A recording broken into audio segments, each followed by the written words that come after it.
Greetings, ladies and gents, and welcome to today's edition of Tales from Outer Space, where I take stories from across the internet and read them for your entertainment.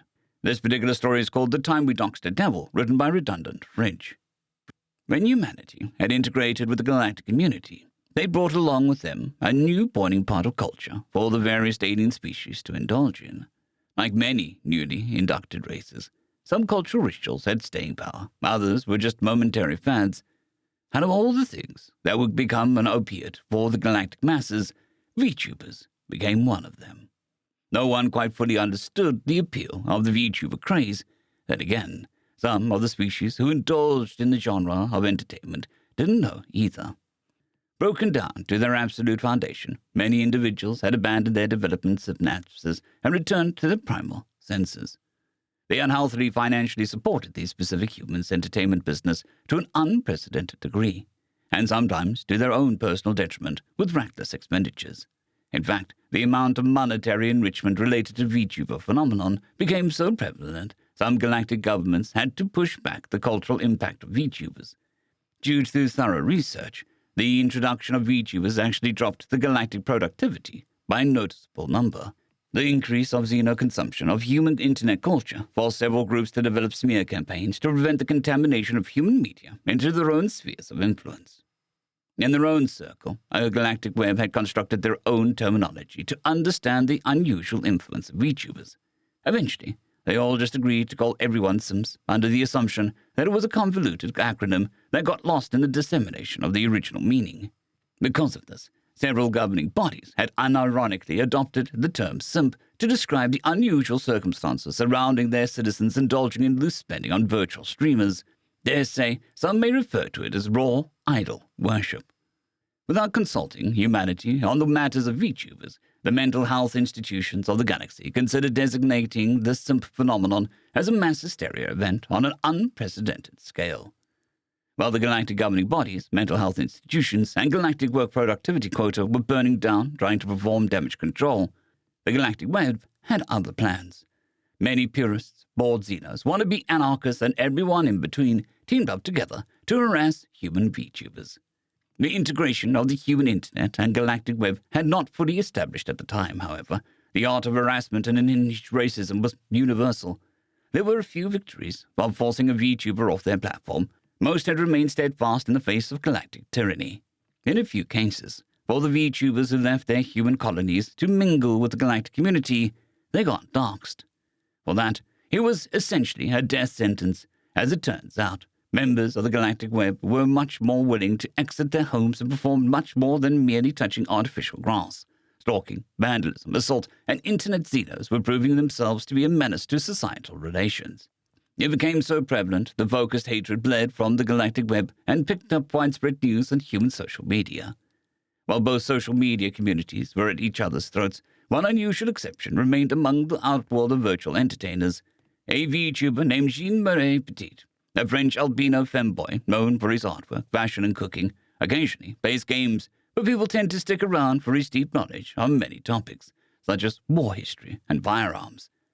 He was greatly regarded as a glorified online teacher, an unhinged degenerate, and accredited for confusing the majority of the galactic web.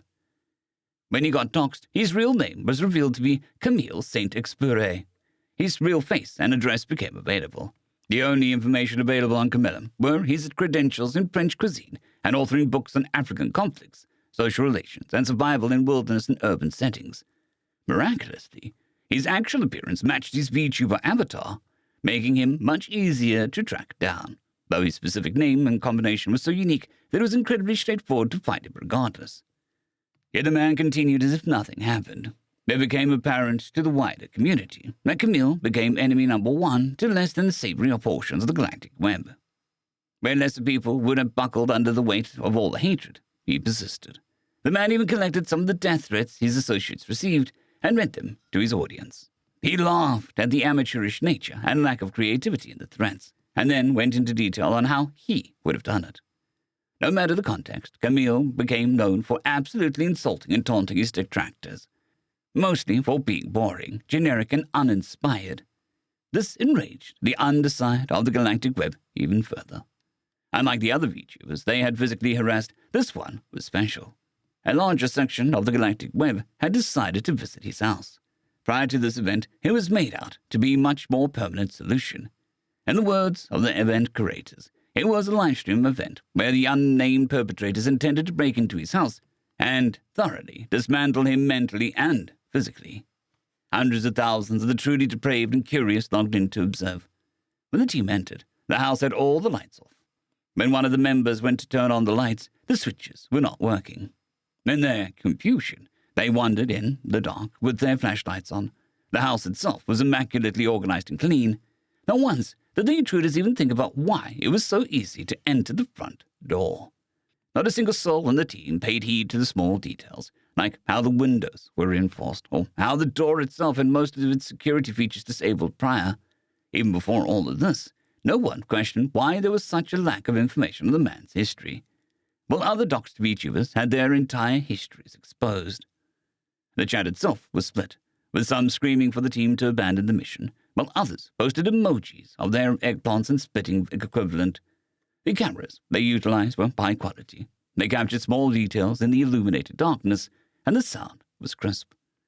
This became apparent when waltz of the flowers began playing throughout the house. One of the members decided to silently split away from the group. He was close to exiting the door when a disgusting, squelching sound rang out. His body collapsed to the ground, flashlight rolling across the floor. By sheer chance, the camera and flashlight caught the albino. He wore an old French Foreign Legion uniform and donned an eye patch over his right eye. In his right hand, he had the alien's decapitated skull. The other had an old machete that had seen so much use that it had been grinded down to the shape that reflected Camille's style of dispatching individuals. Not a moment after, the man swiftly disappeared into the darkness, but not fast enough. In a split second, the alien's camera caught sight of his uniform's crest, allowing the community to gain a vital detail.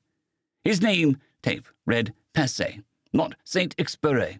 Aside from that, the man had a body camera strapped to him. After a quick investigation, it turns out that he had long figured out this event was going to happen. So, of course, he took it to the natural extreme and decided to do a real-life stream of hunting them down. Everyone on this end stream sniped the 12 men who invaded his home and donated money to give judgments on them. Like what the other parts of the galactic web had done, those 12 men were also doxed and were given the on-the-spot sentence on stream based on how terrible they were. In the midst of witnessing and hearing fellow Xenos getting creatively butchered by a single man, a galactic-wide investigation was launched out of morbid curiosity. While the 12 men were being culled like wild animals, the galactic web went down an endless rabbit hole, even when the stream had gone silent, where the human who slaughtered the 12 men had ended his own stream with an honest smile. That night will be remembered and foretold. The killing of the 12 men became widespread news. All the context before the event became the forefront of controversy and brought about one of the fastest government responses the galaxy has ever seen. Countless individuals were charged and arrested in one of the largest busts ever in history. For Camille, he became a hot topic from how much the Xenos dug up from his past, and the sheer effort separate human governments had committed to ensure that he didn't get sent to prison. When the facts of being reorganized with a human being detained for a legal nightmare, the albino's history seemed too absurd to be true. Initially, they only found the identity associated with the Thierry Passé, a man of the Democratic Republic of the Congo, former soldier of that country's army, famous for the mass butchering of several crime organizations and terrorist cells. He even personally executed criminals who tried to take advantage of the ensuing power vacuums. After some additional digging, it appears that his birth name was Louis Heureux, but even then, confirming it completely was suspect. The issue remained where a massive time gap between Louis and Thierry made people come up with countless wild theories on what could possibly transpire in all those years. Those were the only names that they could find, up until a certain alien ambassador blew open the entire mystery by revealing Camille's history. He intended to send him to a supermax prison and quell humanity's cultural influence with additional controversy. It was not one, nor two names. Camille had 6 more identities under him, each one a campaign of inordinate exaggeration, of common sense and borderline propaganda. All 6 names that could have been the hallmarks of any one individual's life story were all attached to one man. It led to the extent that the 12 men who died were not even a drop of blood in the comparison to the albino's monstrous record. In a public statement made by humanity's representative to the galaxy, in regards to Camille, he remarked, We recognized that the galactic community seems split on handling Camille St. Expire's ultimate fate. We respectfully request for him to return to Earth, especially since Senator Tazichachis has completely gone against our wishes and knocks the man personally. Thankfully, that wasn't even half of his identities, so we can still salvage the situation. Again, if you have read the files, sending him to the Supermax prison will only expedite a rapidly erupting issue. Remember, he is still in detention willingly. For a vocal portion of the galactic public, Camille's actions were abhorrent and understandable, yet also demonstrated the flaws of several legal systems if 12 repeated offenders broke into his home for the intention of forced sexual torment. Still, many supported his freedom, but their voices didn't match the intentions of the ones in power, nor the vocal minority. Many of the powerful individuals did not believe in the reports on Camille, even when the human government sent them the files directly. Those who humored the documents sent by the Earthlings thought that they could do better, and were going off the fact that he was only one individual. They ignored the red flags, even in live footage of him slaughtering 12 criminals.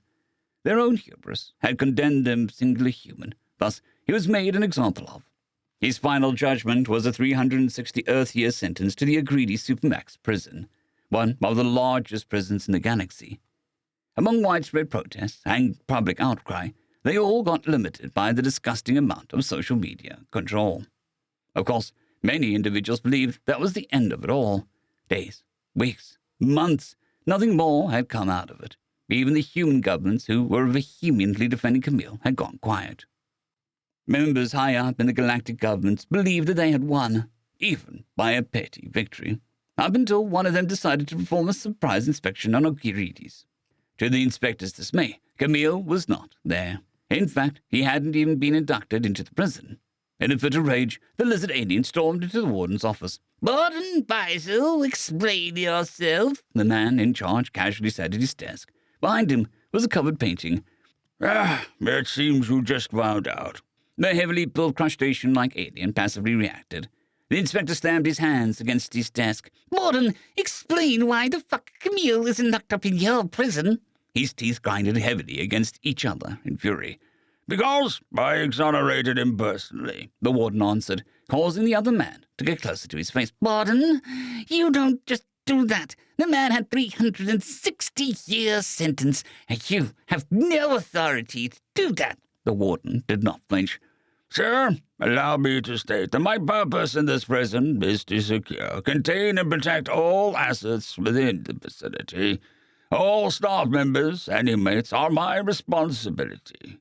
By allowing that man into my prison is to break my oath and defy my duties." The other man slammed his fist against the desk. But you have no authority." The inspector raised his voice. "You are breaking the law by allowing the man to go free. Anyone else he puts into the ground is your responsibility." The warden shook his head. "Authority this, authority that. You don't understand this prison's history, then." The crustacean alien slowly stood up. "This prison had a warden who was quite an interesting individual. You wouldn't happen to know the name Elsie Littminer, correct?" The inspector's eyes widened. "You mean the Abyssal Emperor? Are you mad? Just saying his name is basically grounds for heresy." The warden chuckled.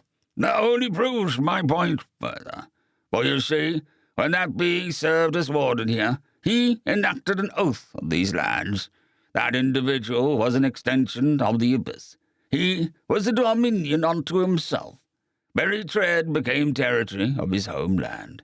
He performed the sacrament to exonerate the lost human taken from Earth long ago." He turned his back to the inspector. "I may not have the authority, but he did, and still does. He never lifted the oath, and now he's the emperor to monsters beyond civilization. His will has more strength than our pesky mortal laws." The inspector remained deathly silent, until retorting, "That's fucking bullshit, and you know it. The Emperor's throne is beyond the reaches of civilization. He wouldn't care enough to actually listen to all the way out here. That thing is literally beyond the concepts of what reminds us of our morality. And besides, enacting an oath like that is just reckless, especially if it's to free one mere man." The warden laughed. You think Elsie forgot about the concept of compassion? Guess again. There's nothing mere about the man. Ah, Robert, the warden revealed in the painting that he'd covered. It depicted a singular scene of a burning desert that had been glassed. Walking away from the hellscape was a large abomination of a creature, consisting of flesh and plant life that worked in harmony together. Chunks of his body were falling off at the seams, and he bled profusely. Giving him a shoulder was a small, albino human with a shit-eating grin. Even though the painting demonstrated its age, the resemblance was uncanny. The inspector stared in awe before pointing a trembling finger at it. His mouth opened, yet he couldn't scream.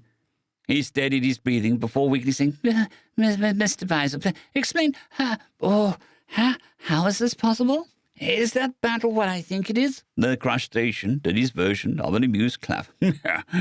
You see what I mean? The day that man appeared before me, he wore the same type of grin as the one in this painting. It was raw confidence, void of fear. He already knew what to do before he even stepped foot into my facility. All of the circumstances that led to this moment might be a wild coincidence. Who knows? Maybe Camille is just a direct descendant of this man, or maybe the man reincarnated. Who knows? I don't. After all, that specific ethnic cleansing was hundreds of years ago. Maybe the universe itself is playing a sick, mathematically impossible joke. However, I am not risking it. Considering everything, I took it as a sign of the abyss itself to bar him away from this vicinity, for the safety of everyone here. And you. The inspector trembled. What do you mean?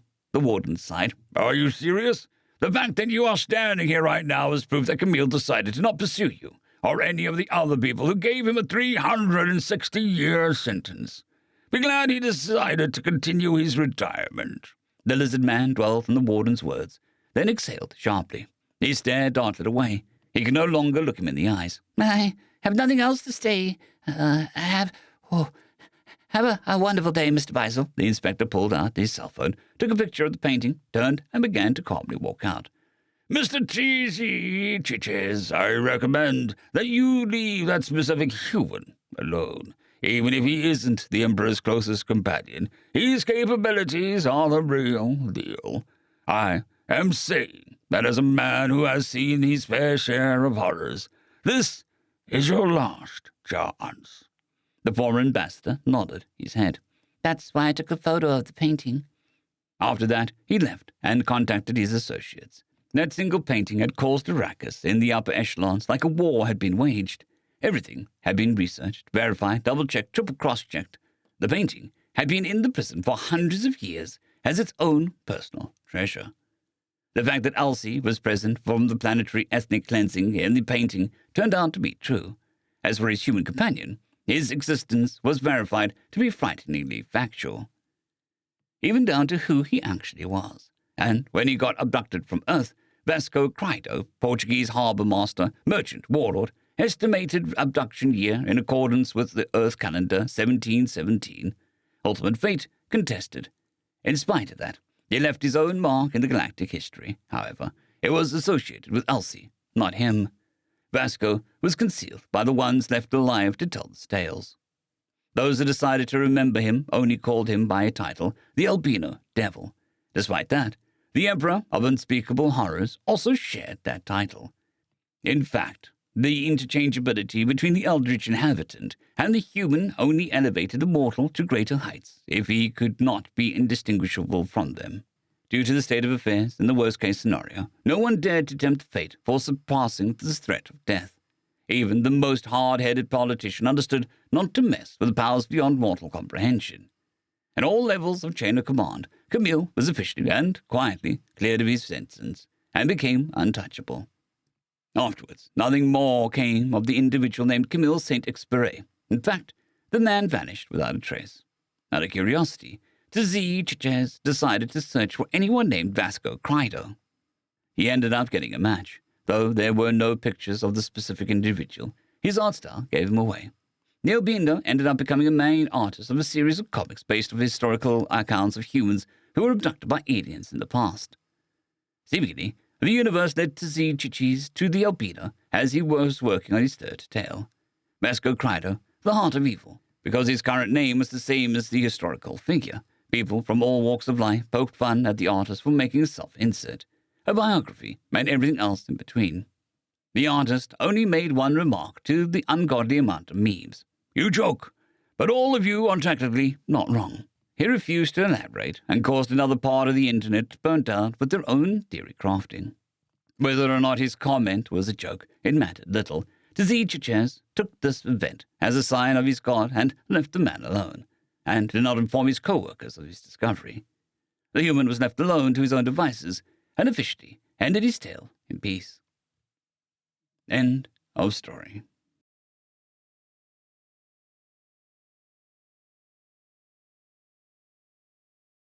I'd greatly like to thank our Tier 5 channel members, Casper Arnholt, John Creighton, Manatharia, 050, Dragzoon WRE, and Elijah Silvercross. Thank you very much.